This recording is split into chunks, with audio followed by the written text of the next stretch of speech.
நாம இந்த வீடியோல பார்க்க போறது விஷ்ணுமாயா குட்டிச்சாத்தன் கோவில் பற்றித்தான். விஷ்ணுமாயா யார், இந்த கோவில் எங்கு உள்ளது, இந்த கடவுளின் வரலாறு சிறப்புகள் என்னன்னு இங்க பார்க்கலாம். வணக்கம், காஸ்மிக் லைவ் சேனலுக்காக சதீஷ். கோயம்புத்தூர்ல சுண்டக்காமுத்தூர் பகுதியில இந்த கோவில் உள்ளது. காந்திபுரத்திலிருந்து S25 S17 பஸ் போகும். இந்த கோவில் பேச்சியம்மனும் விஷ்ணுமாயாவும் ஒன்னா இருக்கிற திருசன்னிதானம். தேவாரத்துல சிவபெருமானுடைய குழந்தைதான் விஷ்ணுமாயா என்ற குறிப்பு இருக்கு. கேரளாவில இந்த கோவில் மிகவும் சிறப்பாக வணங்கப்படுகிறது. ஆனால் தமிழ்நாட்டு மக்கள் குட்டிச்சாத்தன் கோவில் பயப்படுவாங்க. குட்டிச்சாத்தான் இல்ல, குட்டி சாஸ்தா என்பது மருவி சாத்தன் என்று கூறுவர். சாத்தன் என்றால் ஐயன், குரு என பொருட்படும். சாஸ்தா என ஐயப்பன் சாமியை கூப்பிடுவதும் உண்டு. அது மட்டுமில்ல, கேரளாவில் நிறைய விஷ்ணுமாயா கோவில்கள் இருக்கு. நிறைய பேருடைய குலதெய்வமாகவும் இந்த விஷ்ணுமாயா குட்டிச்சாத்தன் கோயில் இருக்கு. வராகி அம்மனும் விஷ்ணுமாயாவும் வழிபடும் முறை தெரிந்து வீட்டில் வைத்து வணங்க வேண்டும். எருமை வாகனத்தில் இருக்கும் ஒரு அதர்வன தெய்வம் இந்த விஷ்ணுமாயா. இழந்த செல்வத்தை திரும்ப பெற விஷ்ணுமாயாவை வழிபடலாம். அது மட்டுமல்ல,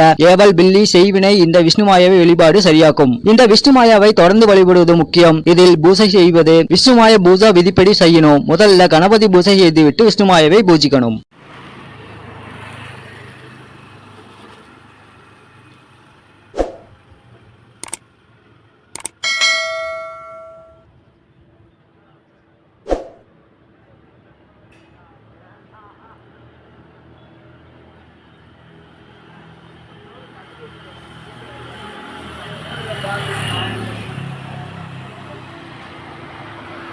சைவ அசைவ பூஜை விதிகள் முக்கியம். அமாவாசை பௌர்ணமியில் துவங்குவது சிறப்பு. சிறப்பு பூஜைகள் 248 நாட்கள் செய்யணும். முதல் 48 நாள் கலச பூஜையிலும், இரண்டாவது 48 நாள் உருவ வழிபாடும் செய்யணும். இந்த கோவிலை தவிர்த்து குட்டிச்சாத்தன் வழிபாடு பற்றி பார்த்தா 390 குட்டிச்சாத்தன்கள் இருப்பதாகவும், ஒவ்வொரு சாத்தனுக்கும் ஒரு குணாதிசயங்கள் இருப்பதாகவும், கடுங்குட்டி தான் அதிகம் பயன்படுத்துவர். அதர்வன வேதத்தில் மாயா குட்டி புதிய மாந்திரிகர்கள் பயன்படுத்துவர் என சொல்லப்படுகிறது. இந்த வழிபாட்டில் நற்பலன்கள் அதிகம்.